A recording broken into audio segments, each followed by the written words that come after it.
अस्सलामुअलैकुम वरहमतुल्लाहि वबरकातुहू। अपनी बेगमात को तवानाई से भरपूर ग़िज़ाएँ खिलाएँ, जैसा कि शहद, देसी घी, ज़ाफ़रान वगैरह। क्योंकि बैंक से निकलते एक ख़ातून को याद आया, कार की चाबी बैंक में भूल आई हूँ।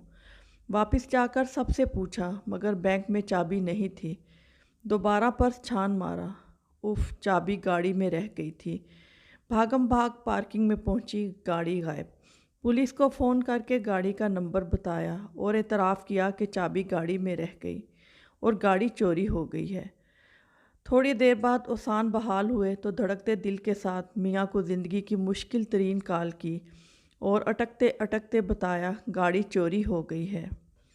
इधर से मियाँ जी गरजे, मैं तुम्हें बैंक ड्रॉप करके आया था तो तुम गाड़ी लेकर नहीं गई थी। खुदा का शुक्र अदा किया और मियाँ से कहा कि आकर मुझे ले जाएं। मियाँ जी बोले, ले तो जाऊं, पहले पुलिस को तो यकीन दिला लूं कि तुम्हारी कार मैंने चोरी नहीं की, मुर्गा बनाया हुआ है मुझे। तो भाइयों, अगर ऐसी मुसीबत से बचना है तो शहद, देसी घी और जैतून का तेल, ज़ाफ़रान वगैरह न सिर्फ ख़ुद खाएं बल्कि अपने अलावा अपनी बेगमात को भी खिलाएं, ताकि ऐसे झटकों से महफूज रहें। आपकी सेहतमंद ज़िंदगी का मुहाफ़िज़ आपका दोस्त। वीडियो पसंद आए तो आपसे रिक्वेस्ट है, वीडियो को लाइक कीजिएगा, शेयर कीजिएगा और अच्छी अच्छी वीडियोस देखने के लिए चैनल को सब्सक्राइब भी कीजिएगा। बहुत शुक्रिया। अल्लाह हाफिज़।